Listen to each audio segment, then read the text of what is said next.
வணக்கம். எம்ஜிஆர் எப்போ சாக போறாருன்னு கழுகு போல காத்திருந்த திமுகவினர் ஜெயலலிதா செய்த துரோகத்தை மறக்க கூடாதுன்றதுக்காக பிரேம் போட்டு மாட்டி வைத்த எம்ஜிஆருக்கு முந்திரி பக்கோடா சாயந்தரம் கையில கொடுத்துட்டா அது சாப்பிட்டுட்டே கடலை போடுறதுன்னா ரொம்ப ரொம்ப பிடிக்குமா.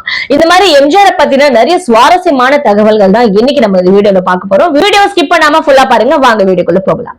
ஜீவரத்னம் என்ற ஒரு சிறந்த நடிகை, பின்னணி பாடகியும் கூட. அவங்க எம்ஜிஆரை ரொம்பவே நேசிச்சிருக்காங்க, காதலிச்சிருக்காங்க. அவருக்கு வெள்ளை நிறம்னா ரொம்ப பிடிக்கும்ன்றதுனால வெண்ணிற ஆடைகளை உடுத்திக்கிட்டு இரவு நேரத்துல எம்ஜிஆரை சந்திக்கிறதுக்கு அவர் வீட்டு பக்கம் போவாங்களாம். ஆனா எம்ஜிஆர் வீட்டுக்குள்ள இருந்துட்டே தான் வீட்டுல இல்லைன்ற மாதிரி அவங்க கிட்ட சொல்லி அவங்க வீட்டுல இருந்து அனுப்பிடுவாங்களாம். ஏன்னா எம்ஜிஆர் அவங்கள சந்திக்க விரும்பல. ஏன்னா அப்பதான் எம்ஜிஆர் வளர்ந்துட்டு இருந்த காலகட்டம். காதல்ன்ற விஷயத்துல விழுந்து தன்னுடைய வாழ்க்கையை தொலைக்கிறதுக்கு விருப்பம் இல்லாத எம்ஜிஆர் காதல்ன்ற விஷயத்துல நம்ம போகவே கூடாதுன்றதுக்காக ரொம்பவே உஷாரா இருந்திருக்காரு. ஜீவரத்னம் நடிகை ஒரு பக்கம் இருக்கட்டும், குலைபகாவலி புதுமை பித்தன் படத்துல நடிச்ச டி.ஆர். ராஜகுமாரி என்ன பண்ணிருக்காங்கன்னா எம்ஜிஆர் ரொம்பவே மனசார நேசிச்சு காதலிச்சிருக்காங்க. தன்னோட காதலை எம்ஜிஆர் கிட்டயும் சொல்லியிருக்காங்க. ஆனா அந்த நேரத்துல எம்ஜிஆர் அவர்கள் ஜானகியை காதலிச்சிட்டு இருந்ததுனால ஜானகியை திருமணம் செஞ்சிட்டாரு. ஆனா ராஜகுமாரிக்கு டி.என். ராஜகுமாரிக்கு எம்ஜிஆர் ஜானகியை திருமணம் செஞ்சிட்டதுல ரொம்ப வருத்தம். ஏன்னா ரொம்ப நேசிச்சிருக்காங்க எம்ஜிஆர். ஆனா கடைசி வரைக்குமே டி.என். ஜானகி அவர்கள் திருமணமே செஞ்சுக்கலையா. அதுக்கு எம்ஜிஆரை காதலிச்சதும் ஒரு காரணமா இருக்கும் அப்படின்னு சொல்லப்படுது. அதே மாதிரி திறமை, அழகு, புத்திசாலித்தனம் எல்லாமே கொண்டவங்க தான் ஜெயலலிதா. ஜெயலலிதா எம்ஜிஆரை எப்படியாச்சும் அடைஞ்சணும், தான் கைக்குள்ள வச்சுக்கணும்னு எவ்வளவோ போராடி இருக்காங்க. ஆனா எம்ஜிஆர் அவர்கள் அந்த ஒரு விஷயத்துல மட்டும் ரொம்ப உஷாராவும் கராராவும் இருந்திருக்காங்க. ஏன்னா ஜெயலலிதா போட்ட கண்டிஷன்ஸ் அந்த மாதிரி.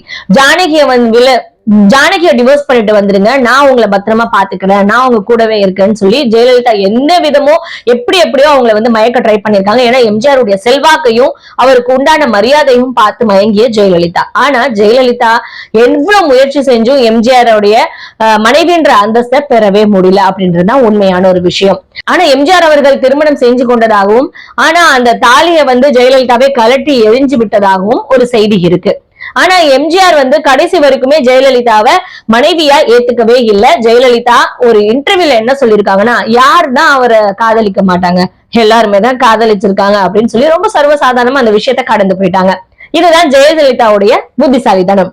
அன்பேவா படத்துக்காக ஷிம்லால ஒரு சாங் ஷூட்டிங் நடத்திட்டு இருக்காங்க. அந்த நேரத்துல பாத்தீங்கன்னா எம்ஜிஆர் டைரக்டர் கிட்ட நின்று பேசிட்டு இருக்காரு. கொஞ்சம் தூரமா சரோஜா தேவி கண்ணாடி வச்சுட்டு ரொம்ப பார்த்து மேக்கப் எல்லாம் சரி பண்ணிட்டு இருக்காங்க. திடீர்னு ஓடி போன எம்ஜிஆர் சரோஜா தேவியை பிடிச்சு தள்ளி விட்டுருக்காங்க. சரோஜா தேவி தட்டு தடுமாறி லைட் கம்பம் இருந்தது இல்லையா, லைட்டிங்காக அதை பிடிச்சிட்டு தடுமாறி ஏஞ்சி நின்று இருக்காங்க. ரொம்ப கோபமா ஆவேசப்பட்ட சரோஜா தேவி டக்குன்னு பாத்தீங்கன்னா எம்ஜிஆர் அந்த விஷயத்த சொல்லியிருக்காரு. என்ன விஷயம்னு பாத்தீங்கன்னா, ஒரு பாம்பு ஊர்ந்து சரோஜா தேவியை கடிக்க வந்திருக்கு. அதை பார்த்த எம்ஜிஆர் தூரத்துல இருந்து குரல் கொடுத்தாலும் பதற்றத்துல அந்த பாம்பு மேல எங்க கால் வச்சிருவாங்களோன்னு ஓடி அவங்கள தள்ளி விட்டுருக்காங்க. இல்லைன்னா அந்த பாம்பு சரோஜா தேவியை கடிச்சிருக்கும். தன் உயிரை காப்பாத்தின எம்ஜிஆர் அவர்களுக்கு ரொம்பவே நன்றி சொல்லியிருக்காங்க சரோஜா தேவி அவர்கள். சரோஜா தேவிக்கும் எம்ஜிஆருக்கும் காதல் இருக்குன்னு ஒரு கட்டத்துல சொல்லிட்டு இருந்தாங்க. ஆனா அது உண்மையே இல்லைங்க. ஏன்னா சரோஜா தேவி அறிமுகப்படுத்தினது எம்ஜிஆர் தான். ஆனா எம்ஜிஆர் மேல சரோஜா தேவிக்கு காதல் வந்ததே இல்லையா, சரோஜா தேவிக்கும் எம்ஜிஆர் மேல காதல் வந்ததே இல்லையா. அதனாலதான் ஜெயலலிதா அவர்கள் அதிகமா எம்ஜிஆரும் சரோஜா தேவியும் இணைந்து நடித்த படங்களை விரும்பி பார்ப்பாங்களாம். எம்ஜிஆரும் சரோஜா தேவியும் நடித்த பாடல்கள் ஜெயலலிதாவுக்கு ஃபேவரட் லிஸ்ட்ல இருக்கா. அரசியல் ஓட்டுக்காக எவ்வளவு இழிவான வேலையும் செய்வாங்க திமுகவினர். அதுக்கு உதாரணம் தான் இப்ப கரூர்ல நடந்த சம்பவம். விஜய் அரசியலுக்கு வரக்கூடாதுன்னு அவங்க செஞ்ச ஒரு விஷயம் தான் அந்த விஷயம்.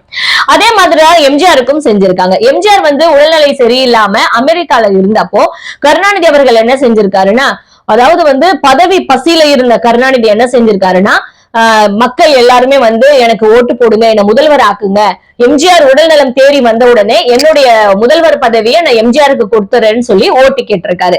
எம்ஜிஆர் சாக போறாரு, செத்துட்டாருன்னு ஒரு கட்டத்துல அறிவிச்சவங்களும் திமுகவினர் தான். இந்த விஷயங்கள் எல்லாமே எம்ஜிஆர் அவருடைய சுயசரிதையில எழுத வச்சிருக்காரு. எம்ஜிஆர் எப்படா சாகுவாரு, எப்படா செத்து போவாரு அப்படின்னு சொல்லி கழுகு மாதிரி காத்துட்டு இருந்தவங்க தான் திமுகவினர் அப்படின்னு சொல்றாங்க. ஆனா அந்த நேரத்துல எம்ஜிஆர் செத்து போயிட்டாரு அப்படின்னு சொல்லி நிறைய பரப்புரை செஞ்ச திமுகவினர், இதை அறிஞ்ச அதிமுகவினர் ஒரு சில நல்ல உள்ளங்கள் எம்ஜிஆர் மீது அக்கறை கொண்டவங்க என்ன பண்ணிருக்காங்கன்னா, எம்ஜிஆர் உயிரோட இருக்கிற ஒரு வீடியோவை அப்போதான் முதல்ல ரிலீஸ் பண்றாங்க. அந்த வீடியோ பாத்தீங்கன்னா சின்ன சின்ன தொலைக்காட்சிகள் மூலமா ரிலீஸ் ஆகப்படுது. அந்த காட்சிகள் எல்லாமே ஒரு சில மக்கள் அங்கங்க பாக்குறாங்க. தியேட்டர்ஸ்ல எல்லாம் அந்த காட்சிகள் வந்து ஒளிபரப்பப்படுதான். எம்ஜிஆர் வந்து உயிரோட இருக்காருன்ற ஒரு விஷயம் அப்பதான் மக்களுக்கு தெரிய வருது. சரியான காட்சிகள் போட்டோஸ் எல்லாம் வெளியானதுனால எம்ஜிஆர் அவர்கள் மறுபடியும் முதலமைச்சரா ஜெயிச்சு வந்தாரு. இது ரொம்ப முக்கியமான ஒரு விஷயம். அதே மாதிரி விஜயும் தனக்கு நேர்மையானவங்களை கூடவே வச்சுக்கிட்டா கண்டிப்பா எம்ஜிஆர் மாதிரியே விஜயும் ஒரு சிறப்பான ஒரு அரசியலை செய்யலாம். ஷூட்டிங் டைம்ல பாத்தீங்கன்னா ஒரு ஃப்ரெண்ட் வந்து ஒரு நண்பர் வந்து எம்ஜிஆர் பாக்குறதுக்கு வராரு. கூடவே ஒரு வக்கீல கூப்பிட்டு வராரு. அப்போ வந்து அவர் வந்து நான் ஒரு வக்கீலா தாங்க இருக்கேன், ஆனா என் தொழில் வந்து எனக்கு ஒன்னும் முன்னேற்றம் வந்து கொடுக்க மாட்டேங்குது, சரியா எதுவும் வேலை செட் ஆகல, அதனால நான் சினிமாலே நடிக்கலான்னு இருக்கேன், எனக்கு ஒரு வாய்ப்பு கொடுங்க அப்படின்னு சொல்லி கேட்டிருக்காரு. கொஞ்சம் எம்ஜிஆருக்கு கோவம் வந்துச்சான். அப்போ அவர் என்ன சொல்லியிருக்காரு, நீங்க படிச்சு தெரிஞ்ச தொழிலே உங்களால முன்னேற முடியலன்னா தெரியாத தொழில வந்து நீங்க எப்படி முன்னேறுவீங்கன்னு நினைக்கிறீங்க? அது தவறான ஒரு விஷயம். வெளியே பாருங்க எவ்வளவு பேர் உட்காந்துருக்காங்க, இவங்க ஒருவேளை சோத்துக்கு வந்து கஷ்டப்படுறவங்க, எப்படியாச்சும் இந்த சினிமால ஒரு காட்சி கிடைச்சா கூட அந்த காசை வச்சு இன்னைக்கு நம்ம சாப்பிட மாட்டோமான்னு ஆசையில உட்கார்ந்துட்டு இருக்காங்க, கனவுகளோட உட்கார்ந்துட்டு இருக்காங்க. இந்த மாதிரி வந்து ஏழைகள் நிறைய பேர் ஆர்வமா இருக்கிறவங்களுக்கு வந்து வாய்ப்பு கொடுக்கறத விட்டுட்டு படிச்ச படிப்பை விட்டுட்டு நான் சினிமாக்கு வரேன்னு சொல்றது ரொம்ப தவறான விஷயம், இந்த மாதிரி செய்யவே செய்யாதீங்கன்னு அறிவுரை சொல்லி அவரை அனுப்பி வச்சிருக்காரு. ஆனா பிற்காலத்துல அவர் பெரிய ஒரு வழக்கறிஞரா வந்தாராம். அது எம்ஜிஆருக்கு ரொம்ப மகிழ்ச்சியை கொடுத்துச்சு. அதே மாதிரி உரிமைக்கோரல் ஷூட்டிங் அப்போ எல்லாரையும் கொஞ்சம் வந்து என்டர்டெயின் பண்ணலாம் அப்படின்னு சொல்லி எம்ஜிஆர் என்ன பண்ணிருக்காரு, ஒரு போட்டி ஒண்ணு வைக்கலாம்னு சொல்லி முடிவு பண்ணி ஒரு போட்டி வச்சிருக்காரு. ஒரு பெரிய அண்டால பாயாசம் கொண்டு வந்து சொல்லியிருக்காரு. இந்த பாயாசத்தை யார் குடிக்கிறீங்களோ குடிங்க, ஆனா அவங்களை விட ஒரு கிளாஸ் நான் அதிகமா குடிச்சு காட்டுறேன் அப்படின்னு சொல்லி சவால் விட்டுருக்காரு. உடனே நிறைய பேர் வந்து அந்த போட்டியில கலந்துக்கிட்டாங்க. ஒரு 4-5 பேர் கிட்ட வந்து எவ்வளவோ ட்ரை பண்ணாங்களா, அவங்களால முடியலையா, திணறிட்டாங்களா, விட்டாங்களாம். ஆனா எம்ஜிஆர் பாட்டு குடிச்சுட்டே இருக்காராம். ஆனா வந்து ஒருத்தர் மட்டும் தாக்கு பிடிச்சிருக்காரு. பாயசம் குடிக்க குடிக்க குடிச்சுட்டே இருக்காராம். எம்ஜிஆரும் குடிக்கிறாராம், மறுபடியும் அவன் குடிச்சுட்டே இருக்காராம். ஒரு கட்டத்துக்கு மேல டைரக்டர் ஸ்ரீதர் என்ன பண்ணிருக்காரு, அங்க இருந்த பாயாசங்காரனுக்கு கண்ணு காட்டியிருக்காரு, பாதி கிளாஸ கூடு பாயாசம் அப்படின்னு சொல்லி. அதுக்கப்புறம் அவன் என்ன பண்ணிருக்கான், கிளாஸ்ல வந்து பாதி பாயாசம் கொடுத்திருக்காங்க எம்ஜிஆருக்கு. உடனே எம்ஜிஆர் வந்து இதை கவனிச்சுட்டு, எனக்கு ஏன் பாதி கிளாஸ் பாயாசம் கொடுத்த, ஃபுல் கிளாஸும் பாயாசம் கொடு, போட்டினா போட்டி தான், இதுல யார் ஜெயிக்கிறாங்கன்னு இன்னைக்கு பார்த்தே தீரணும்னு சொல்லிட்டு சவால் அதை வந்து ஏத்துக்கிட்டு அவர் வந்து ஆரம்பிச்சிருக்காரு. ஒரு 12 கிளாஸ் வரைக்கும் அந்த பையன் வந்து பாயாசம் குடிச்சிருக்கான். அதுக்கு மேல என்னால முடியல நான் ஒத்துக்கிட்டேன். ஆனா 13வது கிளாஸா எம்ஜிஆர் பாயாசம் குடிச்சு அந்த போட்டியில ஜெயிச்சாராம். சோ இத வந்து ஸ்ரீதர் வந்து உடம்பு கெட்டு போயிடுமோ, அவருக்கு வந்து ஏதாச்சும் ஆயிடுமோன்னு பயத்துலதான் பாதி கிளாஸ் பாயாசம் கொடுக்க சொல்லியிருக்காரு. எப்படியாச்சும் எம்ஜிஆர் வந்து ஜெயிக்க வச்சிடலாம் அப்படின்னு நினைச்சு. ஆனா எம்ஜிஆர் அவர்கள் போட்டின்னு வந்துட்டா போட்டி தான் சொல்லி கரெக்டா அந்த விஷயத்துல கொஞ்சம் கூட ஈகோ பார்க்காம ஜெயிச்சு இருக்காரு. சோ இந்த விஷயம் ஒரு சிறப்பான விஷயமா ஸ்ரீதரே அப்ப சொல்லியிருக்காரு. எம்ஜிஆர் அவர்கள் அப்போலோ ஹாஸ்பிட்டல்ல உடல்நிலை சரியில்லாம அட்மிட் ஆகி இருந்தப்போ ஜெயலலிதா ஒரு காரியம் செஞ்சிருக்காங்க. ராஜீவ்காந்தி அவர்களுக்கு ஒரு கடிதம் எழுதியிருக்காங்க. அதாவது தனக்கு 42 எம்எல்ஏக்களுடைய ஆதரவு இருப்பதாகவும், என்ன துணை முதலமைச்சர் ஆக்குறதுக்கு நீங்க எம்ஜிஆர் அவர்கள் கிட்ட சிபாரிசு பண்ணி அழுத்தம் கொடுக்குமாறும் ஜெயலலிதா அவர்கள் ஒரு கடிதம் ராஜீவ்காந்திக்கு எழுதியிருக்காங்க. இத பார்த்த ராஜீவ்காந்தி தனக்கு நெருக்கமான ஒருத்தர், நம்பிக்கைக்குரிய ஒருத்தர் கிட்ட பதில் கடிதத்தை எழுத சொல்லியிருக்காரு எம்ஜிஆர் அவர்களுக்கு. இந்த மாதிரி ஜெயலலிதா சொல்லி இருக்கிறதா இந்த கடிதத்தையும் சேர்த்து அந்த கடிதத்தோட அனுப்பியிருக்காங்க. அதை படிச்சு பார்த்த எம்ஜிஆர் அதிர்ந்து போயிட்டாராம். இவ்வளவு துணிவு வந்துச்சு அவளுக்கு, எப்படி எங்க இருந்து இவ்வளவு துணிவு வந்துச்சு அப்படின்னு சொல்லி அண்ணா நாளிதழ்ல மறுநாளே ஒரு பேட்டி கொடுக்கிறாரு. ஜெயலலிதாவுக்கும் அதிமுகவுக்கும் எந்த தொடர்பும் இல்லை, யாரும் ஜெயலலிதாவை அணுக வேண்டாம், சந்திக்க வேண்டாம் அப்படின்னு ஒரு பேட்டி கொடுத்திருக்காரு. ஜெயலலிதா தனக்கு துரோகம் செய்து விட்டதாக எண்ணிய எம்ஜிஆர் அந்த கடிதத்தை ஃப்ரேம் போட்டு இதை என்னைக்குமே மறக்க கூடாதுன்னு அவருடைய ரூம்ல மாட்டி வச்சிருந்தாராம்.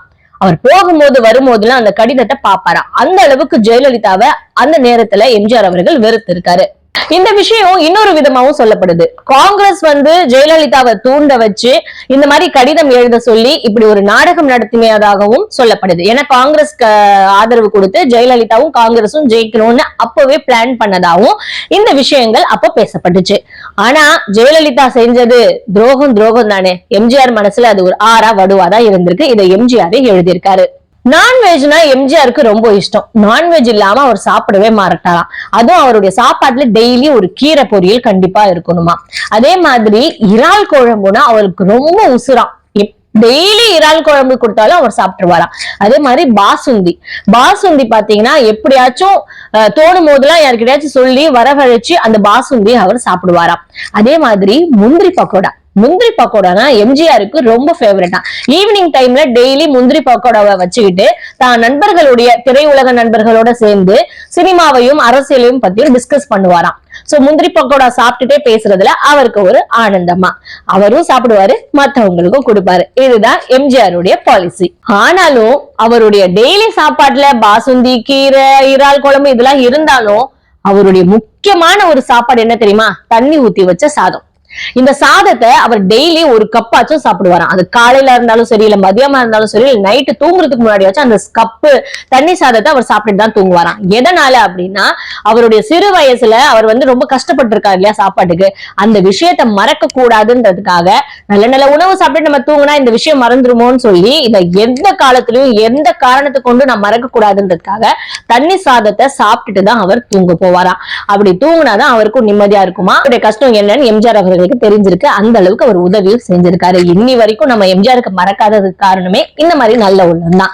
சோ இன்னைக்கு எம்ஜிஆர் பத்தின நிறைய சிறப்பான தகவல்கள் உங்ககிட்ட நான் ஷேர் பண்ணியிருக்கேன். ஜெயலலிதா செய்த துரோகம்ல இருந்து, எம்ஜிஆருக்கு பிடித்த விஷயங்கள்ல இருந்து, இந்த மாதிரி நிறைய விஷயங்கள் நீங்க பார்த்து ரசிச்சிருப்பீங்க. மறக்காம சேனலை சப்ஸ்கிரைப் பண்ணிடுங்க. மீண்டும் வேறொரு வீடியோல சந்திக்கிற வரைக்கும் நன்றி, வணக்கம்.